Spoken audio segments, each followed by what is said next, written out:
Howdy friends and family, thank you so much for joining me. This is week 12, day 3 in the series that I'm doing with Christ Memorial Lutheran Church about knowing God. And this week we are talking about how the Lord fights for us. Now, a couple of weeks ago when I was talking about how the Lord is our banner, I said that when we follow Jesus into battle, there is victory. And today I want to answer the question, why is there victory with Jesus?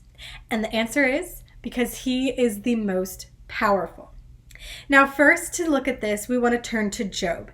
And in Job is talking with his friends, and they are constantly questioning God's power and telling Job that he should just curse God and die because his life is so terrible. And eventually God steps into the conversation and tells them how powerful he actually is. And he talks of his power to create and run the world and how he has power over every being. And he actually does this for several chapters from Job 38 to Job 41. And Job's response starts in Job 42, and we're reading verses 1 through 2, which say, "Then Job replied to the Lord, I know that you can do anything, and no plan of yours can be thwarted."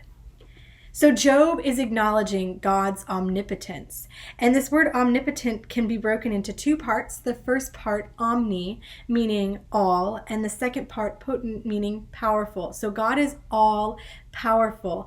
And Job is acknowledging this by saying that no plan of his can be thwarted. We see this happening again in Acts chapter 5 when the apostles are preaching about Jesus and the Jewish leaders want him to stop. And eventually one of the Jewish leaders, Gamaliel, steps in and says, hey, we shouldn't be fighting against this. Let's just let them run their course because if this is human, then they're just going to die out anyway.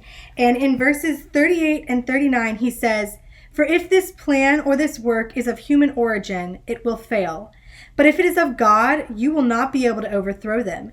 You may even be found fighting against God." So Gamaliel is also acknowledging, as Job did, that anything God fights for is going to have victory because he is so powerful. And when we talked about the Lord as our banner, we also talked about the spiritual battle and the spiritual victory that Jesus will have over sin, death, and the devil. And we see this in Revelation chapter 19, verses 11 through 16, and chapter 20, verse 10, which say, "Then I saw heaven opened, and there was a white horse. Its rider is called Faithful and True, and he judges and makes war with justice. His eyes were like a fiery flame, and many crowns were on his head. He had a name written that no one knows except himself. He wore a robe dipped in blood, and his name is called the Word of God. The armies that were in heaven followed him on white horses, wearing pure white linen. A sharp sword came from his mouth, so that he might strike the nations with it. He will rule them with an iron rod.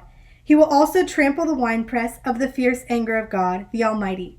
And he has a name written on his robe and on his thigh, King of Kings and Lord of Lords."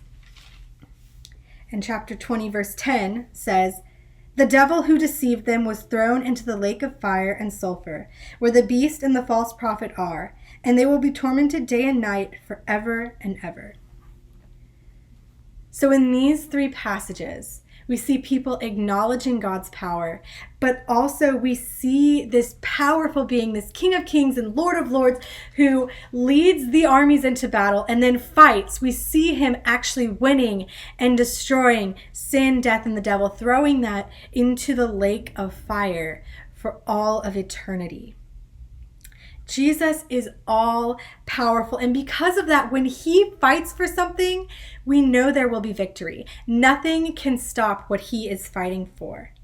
So know that if you follow Jesus, your banner, into battle, then Yahweh Sabaoth, the all-powerful, omnipotent one, will be fighting for you, and there will be victory. And that in this final battle with the devil, he will win.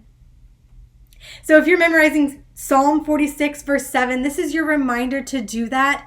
Thank you so much for joining me, and I will see you guys next time.